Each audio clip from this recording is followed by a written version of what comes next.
the study. So talking about what a wonderful job our piloting teachers did and the great results that they got from using ERWC ELD.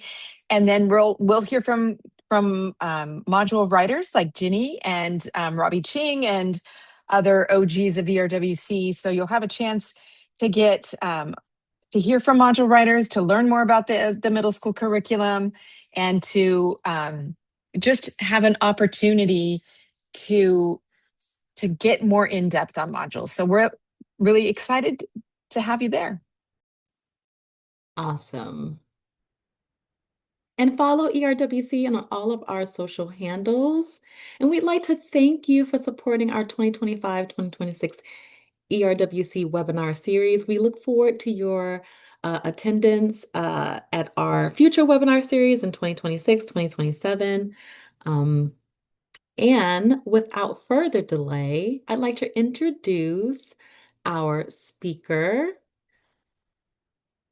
Let me pin you, Jenny. Dr. Ginny Crisco. Uh, Jenny is a professor of English and a co-director of first year writing at California State University, Fresno, where she teaches writing and teaches teachers how to teach writing. Her current research focuses on the intersections and implementations of UDL, culturally identity sustaining pedagogy, and translanguaging. She has many roles with ERWC, including being a module writer, a coach, a professional learning leader in the Central Valley, the chair of the Professional Learning Committee, and the parliamentary for the ERWC Steering Committee. Jenny?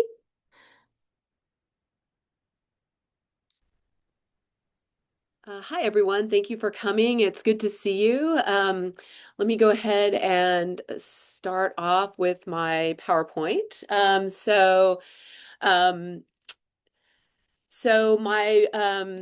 my presentation today, or my webinar, I should say, because it's not just a presentation, it'll be interactive, is implementing universal design for learning. Strategies into ERWC modules, introducing the 7th grade module, My Language Journey. And I know you already said who you are in the chat, but there's a few more things that I would like to know about the folks that are here. And so if you could just please introduce yourself. You've already said who you are and where you're coming from, but if you could tell me a little bit about what you teach. Are you a middle school teacher? Are you a secondary teacher? Do you teach ELA? Do you teach ELD?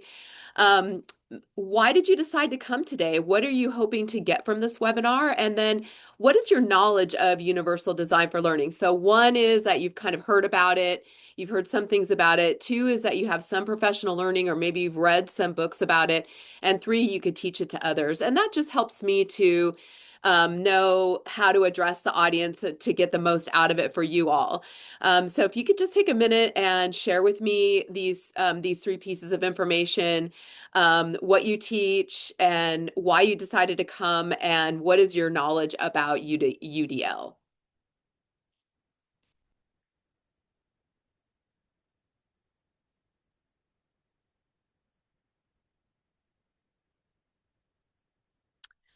And while you're doing that, I will go to my next slide just because I know it takes people a few minutes to put all that information in the chat. And you know, you probably already know about the purposes because it was in the abstract. So I'll just go over that really quickly. Is that the purpose of this webinar is to introduce you to the newly published ERWC Middle School module, My Language Journey. And then to highlight some shared commitments between ERWC and Universal Design for Learning, or UDL, to support students' literacy development, in particular, offering multiple means to teach to the edges, and supporting the development of student agency, and then using action-oriented feedback via formative assessment to move students forward in their literacy development. So thank you. I see a lot of folks coming in, and great. Lots of great folks. Thank you so much for coming.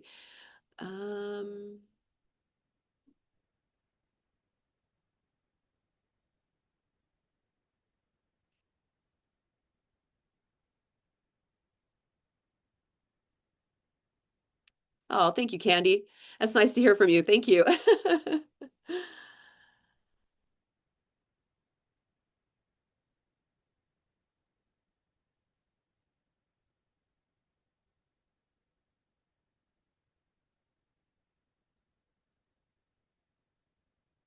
Okay, great. It's nice to meet you all. And again, thank you for coming. Um, so it sounds like a lot of you are twos. I didn't see anybody that was necessarily a three. And so, but so that's fine. I just, again, wanted to know um, how much to talk about. So first, let me just introduce my language journey. So this is the overview of it. You can find this in the first 2 pages of the module overview. And so it's an ERWC module with integrated and designated English language development. It's for the 7th grade and it's 4 weeks long.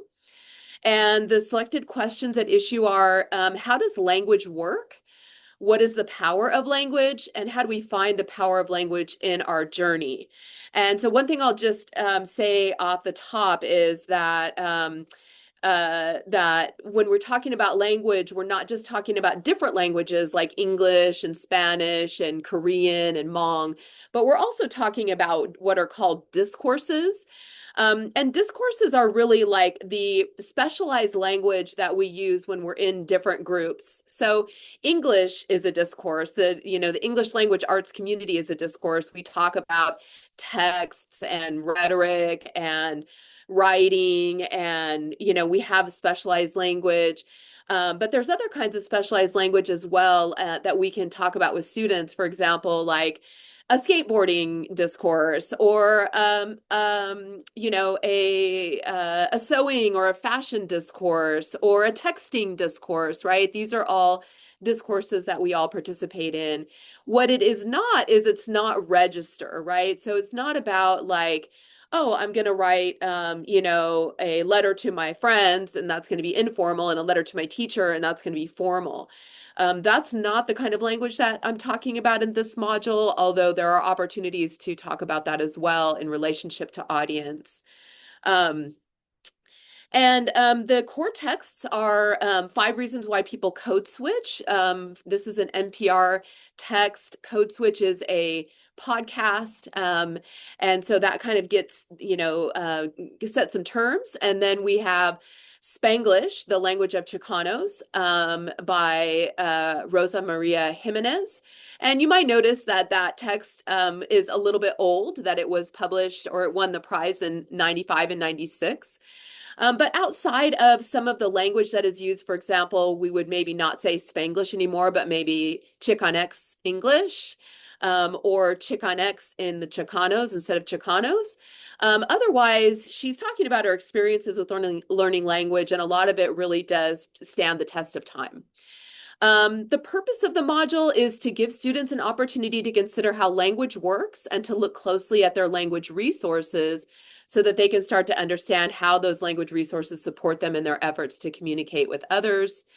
The culminating task for the ELA side is to write a language narrative about the power of learning language. And so a language narrative is really drawing on their experiences as language learners as evidence to kind of create an argument. And then the ELD side is that they conduct an interview with a classmate and a family or community member about their language journey. So those are the two culminating tasks. And so want to just give you a little bit of background about Universal Design for Learning. It sounds like most everybody has this, but just to be sure that we're all on the same page. And I took the next 3 slides from CAST. They said that I can use these slides. CAST is the organization that has kind of created Universal Design for Learning. And if you didn't know, they just recently updated their guidelines again. And so they went through a very rigorous process of gathering community feedback. And so I think they published the updated guidelines last summer. So I'll be talking about those more updated guidelines. So foundational concepts in Universal Design for Learning is, number one, that the barrier is in the design of the curriculum, of the classroom, of the feedback system. It's not the problem of the learner. And so this is sort of a big concept to kind of think about. It's like a threshold concept that there are actual ways that we can plan instruction in order to address the broad range of learners in a classroom. And so it's not the learner's fault. It's really that there are different ways that we have, there are traditions that we kind of follow through that we don't think about. There's curriculum that we can move around and design, and that can address that broad range of learners. Another foundational concept is that there is learner variability, and that's the norm. It's contextual and it can be planned for. So a student who might be a good reader in one social context or a good writer in one social context might not be a good reader or writer in another social context. But the main thing is that we can, as teachers, we can plan for the kinds of needs that students might need to, again, teach to the edges and try to address the variability of our learners by offering choices, which I'll talk about on the next slide. And then the last thing is the goal of Universal Design for Learning is to support learner agency, or to move students toward access, first of all, primarily, and then learner agents. And so they used to talk about this as expert learners, creating expert learners. But they decided to change that language to creating learner agents, because expert learners sounded like something that you just arrive, right? And, once you're an expert, then you're always an expert. But, when you change it to learner agents, it sounds like we're always all still in process. And so that's what they really wanted to emphasize. And then the second slide here is the three UDL categories. There are three UDL principles. So they advocate for, and this is the way that you can plan instruction for addressing learner variability, is by multiple means of engagement, multiple means of representation. So what are the texts or the images or the audio? How do we represent what we want students to know or want them to understand? And then multiple means of action and expression. So how do they present what they know through writing, through speaking, through drawing, through multimodal, text creation, all that kind of stuff. And you'll see that those are associated with the three different areas of the brain, and that those lead to, these different areas are connected to things like identity. The engagement is about identity and interest, effort and persistence, emotional growth. Representation is about perception, language and symbols, and background knowledge. And action and expression is about interaction, expression, and communication, and strategy development. And so ultimately, these correlate with those learner agent categories. And so the goal of UDL is to create learner agents. And then the last thing, because I had promised to talk about formative assessment and really wanted to bring that in, is this idea that agency comes from believing in yourself. And so students learn in their process of becoming learner agents. They know what engages them. They know what tools they need to perceive and build understanding, and they know how to communicate and organize their learning. And so part of becoming a learner agent is also gaining that knowledge about what works for them. And so, and that's a really important part of what the formative assessment in the classroom can do, is it can start to help students to realize, oh, these are strategies that I have in order to build my development as an expert learner and my knowledge. So that's the little bit of overview about Universal Design for Learning. Also in this module, I wanted to incorporate translanguaging pedagogy. And if you're not familiar with, and I feel like translanguaging also aligns with ERWC and Universal Design for Learning. So I'm just going to touch on it really quickly, particularly because, there is the English language development component of these modules. And so emphasizing that language piece, I think, is really important when talking about these modules. So translanguaging, if you're not familiar, it supports students' literacy in both or all of their languages. And so here's a quote, and this is from the Translanguaging Classroom. You can see the Ophelia Garcia is like a big translanguaging guru. She's one of the authors of this. And so if you're interested in more about translanguaging, you might look her up. But she says the translanguaging stance refers to a teacher's belief that a bilingual student has one holistic repertoire that he or she draws on at school as teachers address the four purposes for translanguaging. To support students as they engage with and comprehend complex content and texts, to provide opportunities for students to develop linguistic practices for academic contexts, to make space for students' bilingualism and ways of knowing, and to support students' socio-emotional development and bilingual identities. Additionally, the California Department of Education's Improving Education for Multilingual and English Learners also advocates for translanguaging, and they say that it builds on the knowledge that students bring to the classroom.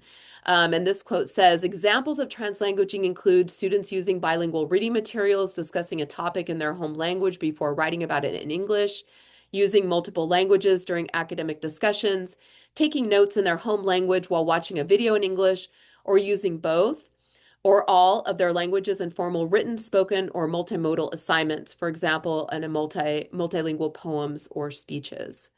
So ultimately, the translanguaging basically says that, the scholarship in translanguaging basically says that when learners know more than one language, that they're always moving back and forth between their languages in their head in order to make meaning from things. And sometimes being able to access their heritage language gives them greater opportunities for conceptualizing and building connections than it is for them to use a language that they're learning or they're developing. And so translanguaging really, in contrast to other kinds of language teaching where it was only focusing on the target language, translanguaging encourages students to bring in all of their language resources, and their language resources are actually a resource for them for learning. It's an expertise that they bring into the classroom. And so when I designed this module, I really tried to build in activities for students to talk about their expertise with language. And so one thing that I'll just point out here really quickly is that some folks who are in the ELD classrooms in California have said to me, well, there are some students who come into the ELD and they don't actually speak another language. And so one of the things that I tried to account for that in the module, but one of the things that I wanted to just mention is that there are a variety of knowledges of language that may not show up only as speaking. A lot of my students at the college level, for example, they have kind of a low self-esteem when it comes to, I work with a lot of Latinx students, and they say they don't know how to speak Spanish because they only speak Chicanx English, and they don't have a full repertoire of the Spanish language. But as somebody who has learned four languages or is learning the fourth language, one of the things that's really important is that even being able to understand or listen to somebody speaking another language is a kind of knowledge. And that speaking and that writing piece, the production of a language, is really the more advanced element of a language, but it doesn't mean that you don't know other languages or that you don't have some expertise in those other languages as well. So just wanted to kind of point out that reading, writing, speaking, and listening, those are all elements of language knowledge that can be brought into the classroom. Yes, I can do the presentation. It's just a little bit difficult to manage it. Okay, but okay. So, all right. Okay, so next slide. So wanted to get into the module and start with activity 1, exploring key concepts. And the purpose of the activity 1 is to introduce language communities to students and to have students document their experiences with language. And I already talked a little bit about register, and so I'm not going to have you skim through it. I'm going to actually show the activity to you, and I'm going to post in the chat the activity. And then what I want you to do, though, as I'm going through the activity is to kind of think about how does this activity, and post your ideas in the chat, and you can do that while I'm going through the activity, or you can wait until afterwards. But how does this activity develop students' agency? How does it draw on students' knowledges, and how does it support students' literacy in all of their languages? So I'm going to stop share because I have to switch. Oops. I didn't mean to do that. I just meant to stop sharing. Okay, wait. Sorry, stop share.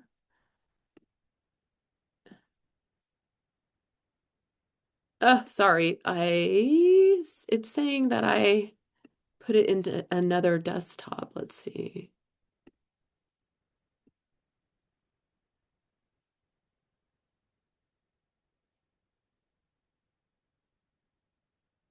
Here it is. Okay, let me just escape the PowerPoint. Okay. Okay, so in the chat, sorry about the technical difficulties, but here is the doc that you can look at that has the activity. And I'm just going to pull this up on my screen, and I will make it a little bit bigger, so hopefully everybody can kind of see it as I go through it. So activity one is basically it introduces students to the idea of language communities. And it helps them to document their experiences with language. One of the things that I learned from researching translanguaging is that almost every single book that I read about translanguaging and the ways that they talked about it in the classroom was it's important to survey your students about what they know about language. And so I knew that this module was not going to be the very first module of the year. And so I designed the survey to really focus on the module and what the module was teaching. But a lot of translanguaging pedagogy really wants to know what are students' abilities in their heritage language and in their target language, and and so that's a lot of the surveys that they're doing in order to find out like what do students know. It's part of that learner variability thing, right?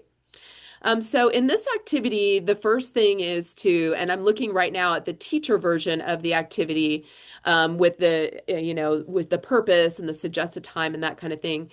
So first is to introduce students to language communities, can think about what it means to be part of a language community.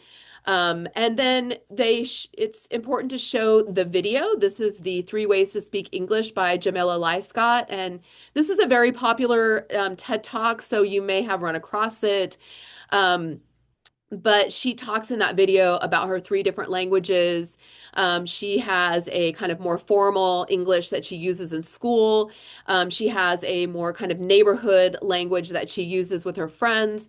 And then she has a home language that she uses with her family, informed by Jamaican language as well.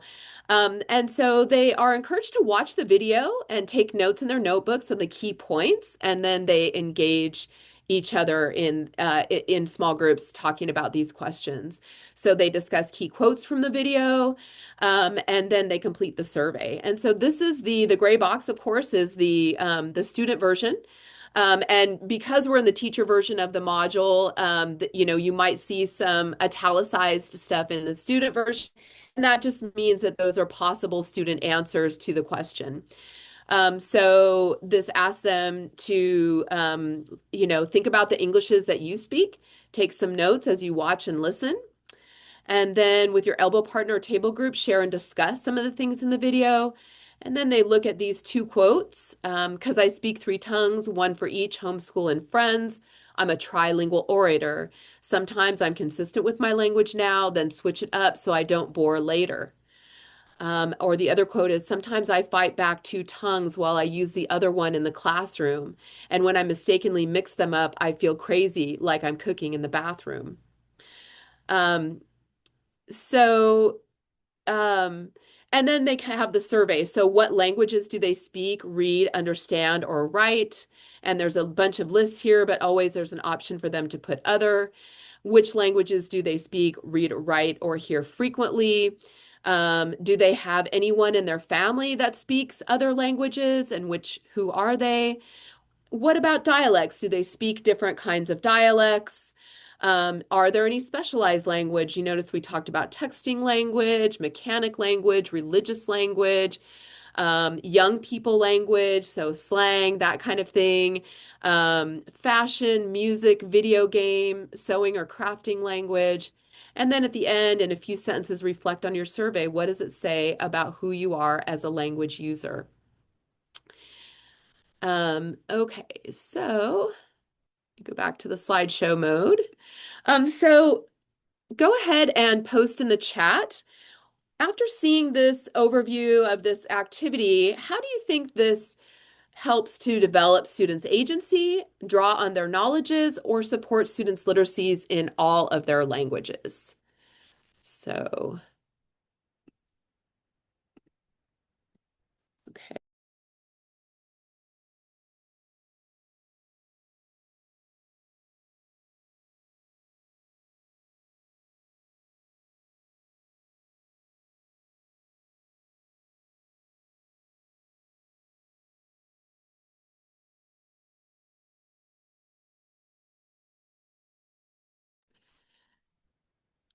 They will feel respected, right? Facilitates a space for students to understand the idea of communities, to recognize their own and name and value the multiple ways.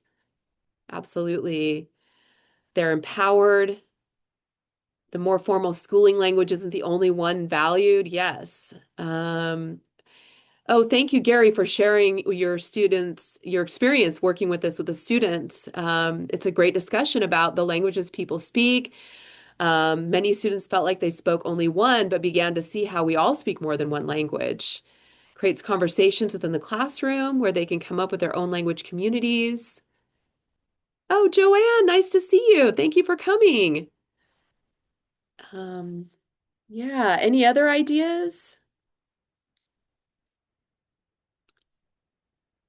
So, yeah, it offers students the opportunity to speak from their place of expertise, and so that builds their agency, their sense of agency, right?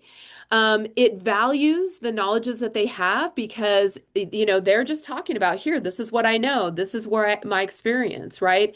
And so we're building in the opportunity for them to talk about their experience and make it in academic. And then it supports students' literacies in all of their languages because it opens up a space to talk about the languages that students have in the classroom, and maybe invites them to use some of those languages in the classroom.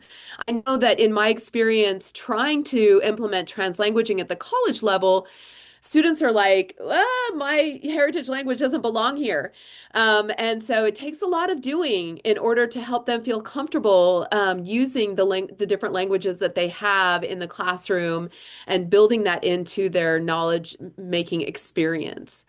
So yeah, definitely. So thank you everybody for your chats. I appreciate it. So after activity one, we're going to go into kind of the next phase of this webinar and talk a little bit about the importance of banning the average and teaching to the edges. And so you can see this picture on the right-hand side. And this was taken from the TED Talk, The Myth of the Average by Todd Rose. And Todd Rose is one of the core UDL researchers. And so he has a great TED Talk. If you have the chance to check it out, I would highly recommend it. Because again, we're talking about learner variability, but this is just kind of a visual example of that. And so you can see here's one student. You have all these qualities of the learner on the side, right? Memory, language, knowledge, reading, vocabulary, etc. And this one student is variable in all these different places, right? Has high memory, but has some challenges with reading and vocabulary and perceptual understanding, but is very interested and highly engaged. And so one of the things that Todd Rose argues is that teaching to the average actually hurts everyone, even our best and our brightest. Even for them, designing on average destroys talent in two ways. First, it makes your talent a liability. We all know kids like this, so unbelievably gifted in one area that their educational environment can't challenge them. The second way is that your weakness will make it hard for us to see, let alone nurture your talent, right? And so, so this is kind of an argument for teaching to the edges, for trying to address that broad range of learners. One of the ways we just talked about is by valuing the knowledge that they bring, and that's a really important part of engagement, right? Multiple means of engagement, right? What do you know and what do you care about? What is your expertise? Let's put a name to it, right? But the next thing we need to do is we need to start thinking about how can we build students' expertise, right? Because while we definitely want to draw on their expertise in the classroom, really our point is to push them further than what they know. And that's where things can get really challenging.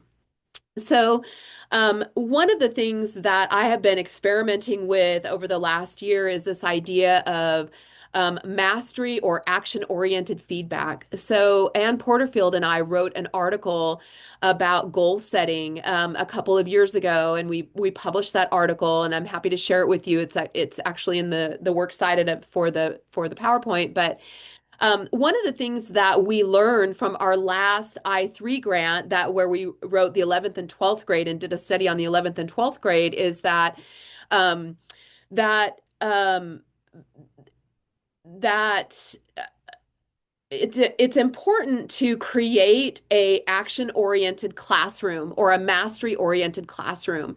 That in the research in educational psychology, one of the things that they find is that feedback that's given to students about their work in the classroom that puts them in competition with other students, that focuses on the grade, that makes them feel like, maybe that they're not, in the right place or they're not smart enough, is actually, it has a higher effect as far as making students do things, but it actually is a negative effect. And so they advocate in Universal Design for Learning for action-oriented feedback. And so action-oriented feedback is not just like, oh, hey, you did a great job, keep going. It's actually feedback that encourages perseverance. It focuses on the development of their sense of efficacy and their confidence, and encourages the use of specific supports and strategies in the face of challenges. It emphasizes effort, improvement, and achieving a goal rather than on relative. I can't read what it says there, but relative performance. The feedback should be frequent, timely, and specific. And so this is really where the formative assessment comes in, right? Is that teachers are looking at, well, what can students do? And so then how can I help them to move on to the next level? Well, the action-oriented feedback is the way to address the formative assessment to help students to move forward. It should be substantive and informative rather than comparative or competitive. And it should model how to incorporate reflection, including identifying patterns of challenges or strengths into positive strategies for future success. And it should offer feedback that encourages risk-taking and offers other or differing perspectives. So one example of action-oriented feedback might be like, hey, I really see that you made some great changes in your revision to this particular draft. One thing that I would encourage you to do is to try to build more tension into your thesis statement by using a qualifying phrase, right? And so that's a very specific kind of action-oriented feedback. It's not just, oh, hey, revise your thesis statement, but it's asking them to do something very specific in order to move to the next level of their work and their learning. So yeah, okay. So back to so here's the next activity that I'll share with you. This is activity 9D, identifying and evaluating the use of language resources. Again, I just want to emphasize that, and I'll pull this up, but activity 9D is actually an activity, the first time that students see this activity, but it actually comes up several more times. You can see it's in 11D, 15D, 19D, 21D, 23D, and 30D. And this is in relationship to the readings that they have. And also it gets them to use what they've learned in the writings that they've had. And so you can kind of see how it moves on that arc, right? From reading to writing, by building these strategies. But what's important about this is how it kind of is teaching to the edges, how it's giving an opportunity for teachers to teach to the edges. And so before I get into that, I'll just kind of mention that several years ago, when I was first getting into Universal Design for Learning, I worked with a secondary teacher and we were kind of learning about UDL together. And one of the things that we kind of came to in our process of working together was that he realized that he was teaching all of his classes to the students who had the most amount of need. And he wasn't teaching to the students who were high performing or who didn't necessarily need all the scaffolding. And so he realized that he had all the scaffolding that he was building in, and that some students didn't actually need it, and that he was kind of crippling those students who didn't need it because he was forcing everyone to do it. And so we kind of came together with this idea of like, why does everybody have to do the scaffolds, right? If you have a graphic organizer, does everybody need to do the graphic organizer? Maybe they don't. And the thing is not to necessarily assign it to students, but to give them the option of doing it, right? So that if they want to use it, they can. Even if you think, oh, they really don't need the graphic organizer, so I'm not going to give it to them. Really, they need to make that decision because there's various things going on. I mean, you might have a student that's high performing who had something really horrible happen at home or with a good friend, and they're just like, I just can't do this right now. I need to have the easiest thing. You know what I mean? And so there's all these things that we don't control. So it's important to kind of give students the choices and then let them try to decide what would be the best for them. And even if they don't do that well, they can still they can still be a learning experience. So okay, give me a second. So let me go to the handout. Give me a second while I manage my Zoom space here. Okay, so this is identifying and evaluating the use of language resources. And essentially, because students are writing about their experience, using their experience to make an argument about their language journey, the language aspect of the module is really helping them to think about how they can develop their ideas. And so this activity is really focusing on the idea of descriptive words and phrases. And so they're looking at the first reading in this first activity, 5 Reasons Why People Code Switch. And there's a little note here about the level of difficulty in offering students choices, just like I just kind of talked about. And then there's also even if you feel like this might be difficult for students, there's another option to do a sentence jumble rather than what's listed here in case you feel like you needed to take that one step back and help students to really understand some of these concepts. There's some recommendations for different kinds of videos that you can look at in order to look at subjects and predicates or prepositional phrases. But essentially, the 3 options, and again, this is the teacher version of it. We're in a designated activity because there's the double lines, and it's a 9D. And then the student version is here in the gray box. And before I get to that, I'll just mention the formative assessment piece. So rather than looking exclusively if the students can get it right, this activity is the opportunity to really evaluate what are students' intuitions about language chunks, about text chunks. Can they see whole ideas expressed in phrases and use what they know to select, revise, or add to what comes later in the module? So that's really what this is about. It's not about making sure that they know what a subject and a predicate is. It's more about like, what is their intuition about how this works, right? What do they know? And so here are the different options. So the first one is to and we can argue about which one you might think is the most challenging option and which one is the the easiest option. But it could depend based on your students. So look for the ways that the storyteller describes the who, what, where, when, why, and how. And then that can help them to see various ways that writers make choices and describe their ideas.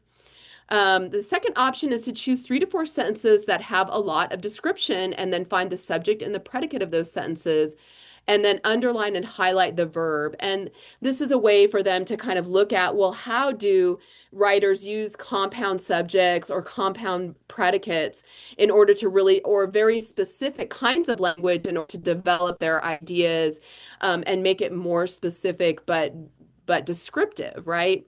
And then the last option is to look for descriptive phrases that are not necessarily the subject or the predicate. And particularly, they could look at prepositional phrases. And so they're given a list of where, what prepositions start with and those kinds of things. And so then you can see, here's the option one, graphic organizer. Look for phrases, 2 or more words that describe who that might start with these words or the what, right? Look for something that is descriptive, 2 or more words. Describing a place, describing time, during, at, when, since, and so on and so forth.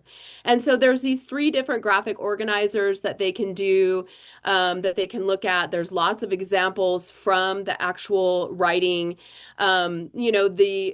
These subjects right here are not very descriptive, but there are some other, the predicates are looking a little bit more descriptive, and some of the other examples can get descriptive as well. And so, and then their final reflection is, how does the story use descriptive words or phrases to help readers understand important ideas? And then what are some descriptive phrases that you might use as a model to revise in your own writing? List at least 3. So the idea with the second reflection is to get them to actually write some things down that they could maybe use later on as models or as mentor texts when they're writing their papers later on in the module. So, okay. So the questions here is, how does this activity help to teach to the edges? How does it foster students' agency? And how can the formative assessment promote action-oriented feedback? So if you could write your ideas in the chat, I'd love to hear what you have to say about that.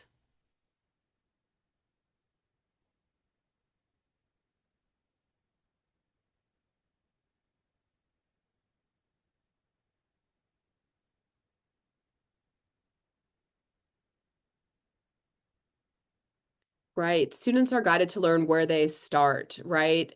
It the knowledge of their expertise matters in the sense of it gives the teacher an opportunity to know how to plan for the future, for the next activity. Absolutely. And teachers may know that by the time they get to that module. And so then, of course, you address it from a different level as far as that goes. Thank you, Suzanne.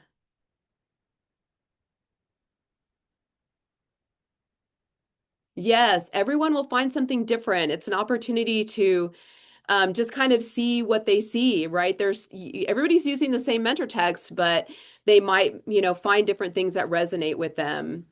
Yeah, feedback in the same moment gives a teacher an opportunity to reteach, model, and gather data. Definitely. Thank you, Joanne.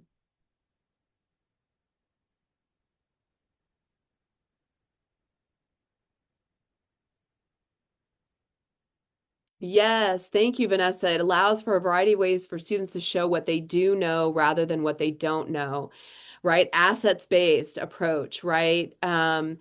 It- yeah, and the different graphic organizers allows different people to participate in different ways. Right, it looks for patterns, right? It has students start looking for patterns rather than looking for rules, right? Which we can create rules from patterns, absolutely. Yeah. Thank you. Anyone else?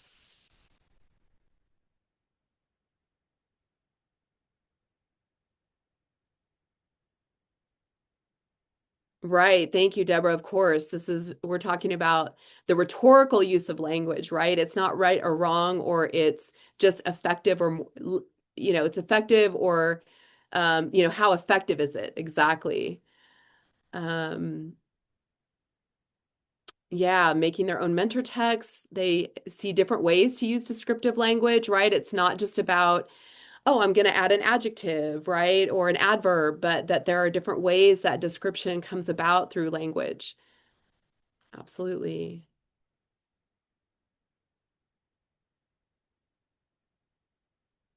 Anyone else?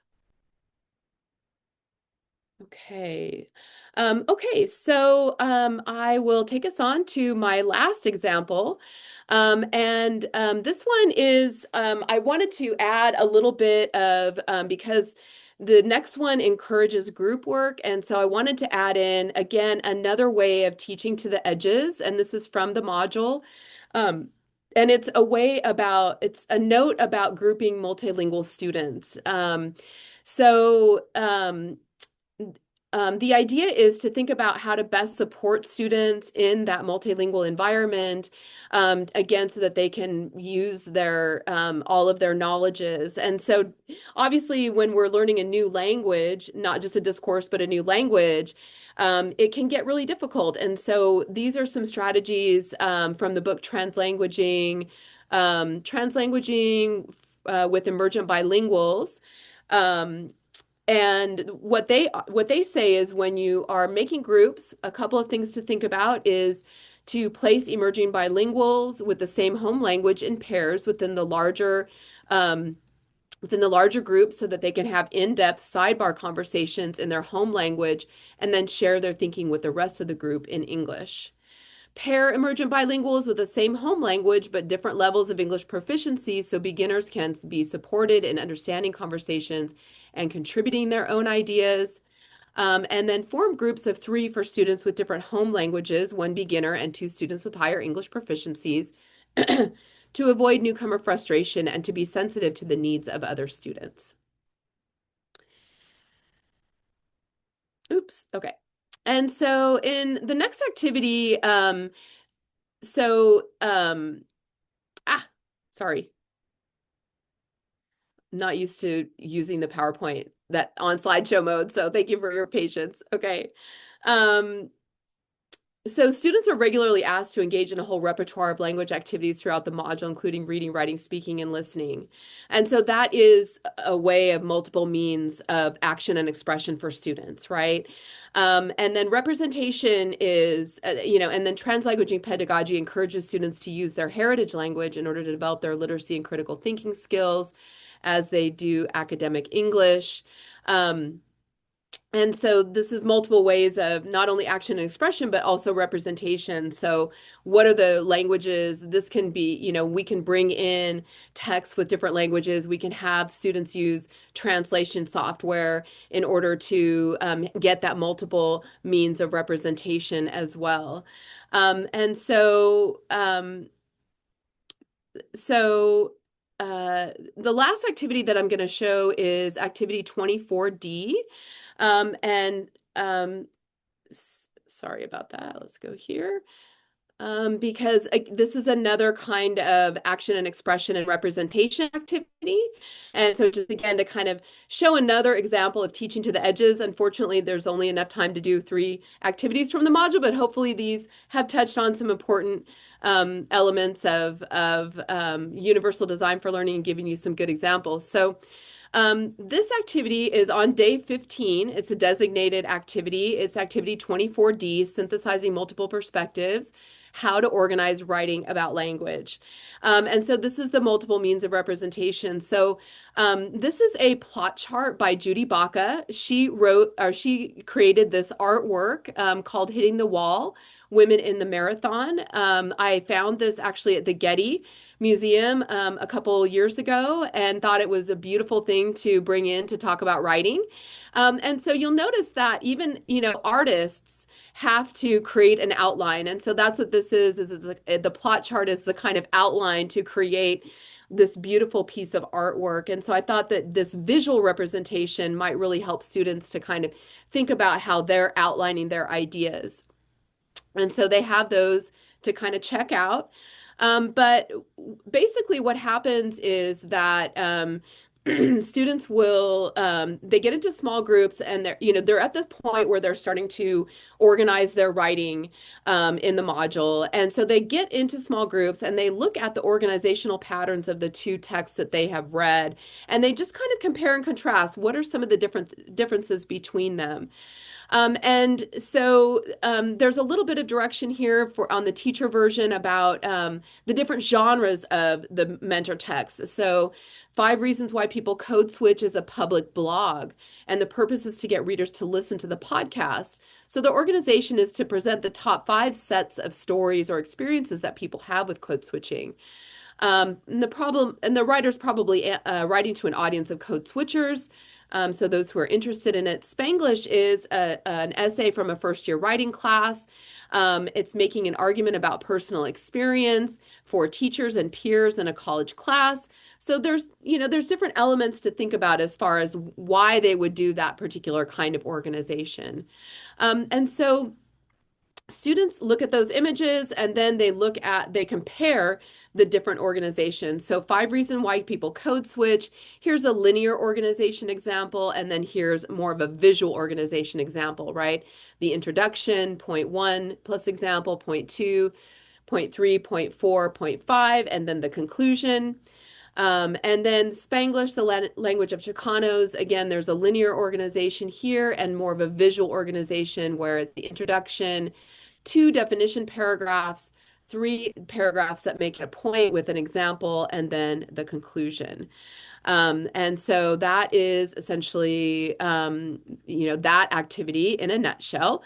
And so, let me get to my correct slide here. So again, in thinking about, how this might be fostering student agency, UDL practices such as multiple means of representation and action and expression.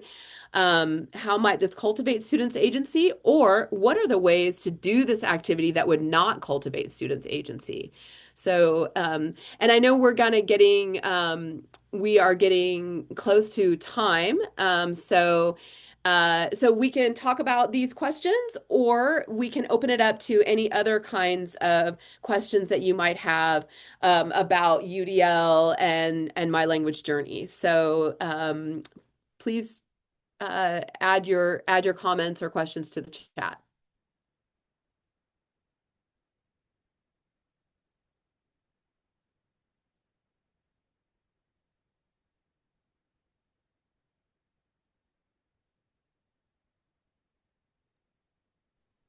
Ginny, I just want to add that there were several questions earlier about getting access to the modules. So I just want to reiterate that the modules are in the online community. And if you have been trained in any ERWC workshop and have had access to the online community, you should be able to get the modules. They're just under the curriculum tab, 7th grade middle school. And if you have not been trained, we have workshops available in the ERWC website. And so I will put that link again for you guys to be able to access. Oh, thank you. Kia just did it. Yeah. And Candy had a question about how many modules are designed to follow the UDL. A lot of our modules are informed by UDL, and so it depends. Not all of them are super incorporating UDL, but our assignment template does have elements of like goal setting and reflection that are really important part of UDL. And also many of the modules do try to offer students multiple means of representation. So drawing or, writing or, visual representation and those kinds of things. So it is embedded throughout. Now, we can always get better. And so, but I think that we have, since our I3 modules, our 11th and 12th grade full year courses, we have gotten better with UDL, but that's where we really started, was with the 11th and 12th grade modules. And so thank you for asking. And then Suzanne says you would like to review the last couple slides because you're zapped. So yeah, so this is really just thinking about, this one is really just thinking about how you can do multiple means of action and expression by offering students the opportunity to speak in their heritage language and pairing them with students who could help them, with a variety of students so that they could help each other in their different language communities and some ideas as far as how to do that.